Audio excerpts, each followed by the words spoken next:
problema do Brasil é o Centrão, que é a ausência de propostas. Essa ausência de propostas... Porque politicamente falando, partidariamente falando, a esquerda está muito mais organizada do que a direita. Muito mais. Quando eu montei o nosso partido, eu estudei o que a esquerda fez.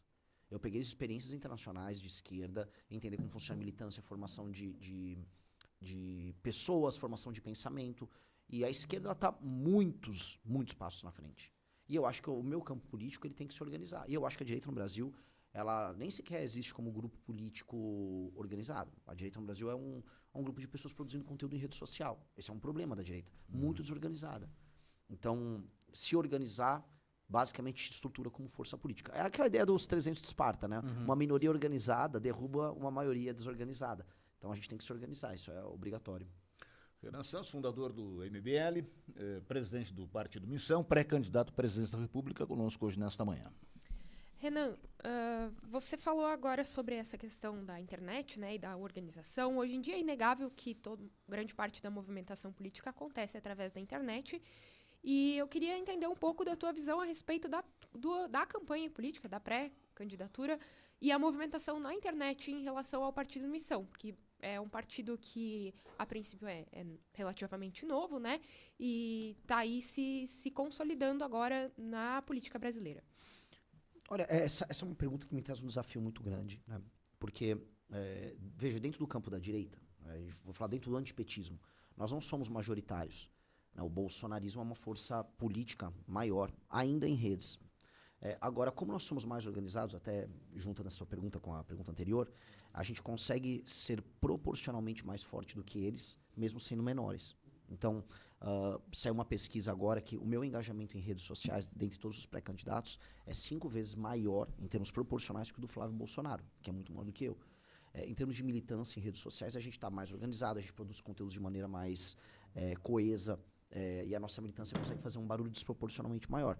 É uma mistura de engajamento na tese, tem um pouco de elemento de personalidade, por mais que eu não me ache a pessoa mais carismática do mundo, e tem um elemento de propor ideias e soluções para o Brasil que não estão sendo propostas para o nosso campo político. Então, é muito excitante fazer parte do nosso grupo político. A pessoa está discutindo vários temas que os outros elementos do nosso campo da direita, ou mesmo da esquerda, não estão discutindo. Essa questão federativa que eu falei aqui no começo da entrevista, sobre como lidar com um país que tem Nordeste e Santa Catarina ao mesmo tempo.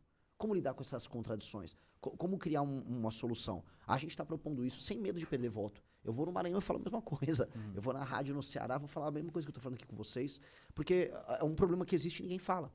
Literalmente, vamos discutir esse problema. E ao propor isso, a gente cria uma espécie de base política com gente mais intelectualmente curiosa. E, na verdade, quando você atrai as pessoas mais intelectualmente curiosas, você atrai as melhores pessoas. E aí as pessoas têm uma capacidade de convencimento maior. Renan Santos está conosco, pré-candidato à presidência pelo Partido Missão. A gente vai fazer uma pausa daqui a pouquinho, e aí não quero atrasar a tua agenda também, mas até um pouquinho antes das 9 está bem tranquilo, né, Renan? Estou tranquilo, estou à disposição de vocês, está bem legal a entrevista. Então vamos lá. Mas assim, só para a gente fechar esse bloco, você, claro, que surge mais à direita nesse espectro político aqui no Brasil, né? Você tem as suas críticas, diz que o PT é o adversário natural, certo?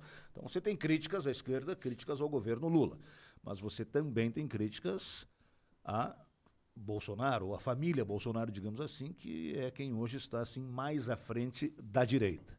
Né? Como que você é um cara de direita e critica o Bolsonaro? Já deve ter te perguntado isso.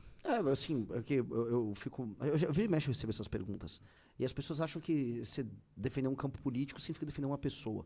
Veja, ser de direita significa defender um conjunto de princípios, valores, propostas, uma agenda, e não defender a pessoa A, B ou C.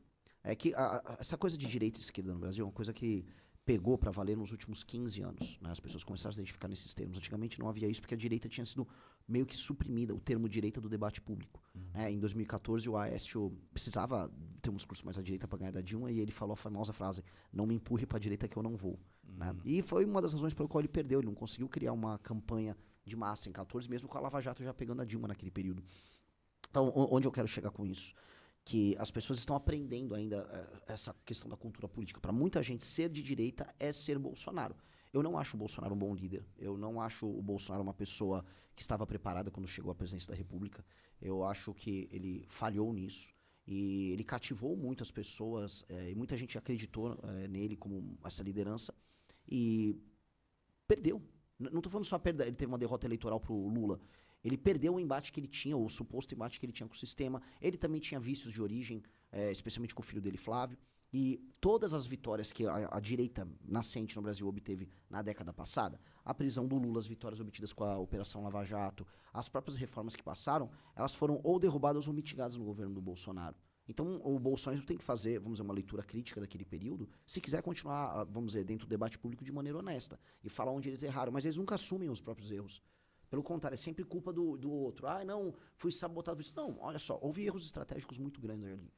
E tem um outro problema, que é o bolsonarismo é hegemonista. Então, se você faz uma crítica dentro da direita para o Bolsonaro, você vai ser cancelado.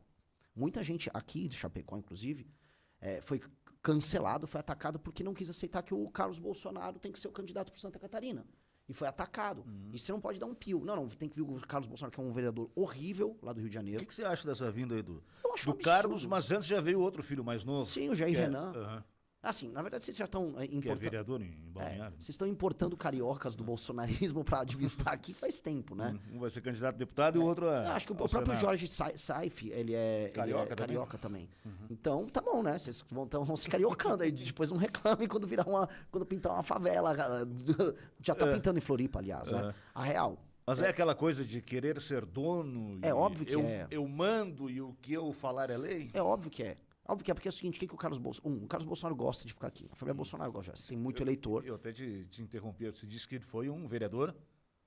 Hã? Você disse que ele foi Ele foi um vereador ruim no Rio de Janeiro. Ruim. Trabalha pouco no Rio de Janeiro. Fazia nada lá. A função dele era cuidar das redes sociais do pai dele. Era isso para que serviu o gabinete dele. Pois bem, ele tá vindo para cá, quer ser senador da República, não sabe explicar o porquê quer ser senador da República, além do motivo de que ele quer ser senador e acha que é fácil ganhar aqui. E aí, cara, assim, eu não sou do grupo bolsonarista. Agora, eles não defendem, né, que existem as lideranças locais que foram leais a eles e tal. Por que eles têm que meter o Carlos enxertado aqui na política? E por que os catarinenses têm que aceitar? Por que o Carlos, se ele é um cara corajoso e quer defender o legado do pai, ele não foi concorrer em, sei lá, na Bahia? Vai para um estado mais difícil, já que ele tem o nome Bolsonaro, e vai, então, arrancar espaço da esquerda, que é o adversário, o suposto adversário natural deles, em outro lugar. Mas não, ele quer vida mansa, quer ganhar aqui. Eu acho isso desrespeitoso. E eu acho que obrigar os outros a aceitarem o que a família quer, senão você vira comunista, é o que eles fazem desde que eles começaram como grupo político. E aí, cara, eu não consigo ver nenhuma vantagem nisso. Eu não consegui ver, para aquilo que a gente chama de campo da direita, vamos dizer, um crescimento em termos de qualidade baseado nas decisões que a família Bolsonaro toma. Então, eu não sou bolsonarista, nem pretendo ser, e eu acho que eles, infelizmente, estão atrapalhando uma luta que podia estar mais avançada. Porque eles não são o alfa e o ômega do nosso campo. A gente não tem que ficar dependendo da vontade deles para fazer qualquer coisa.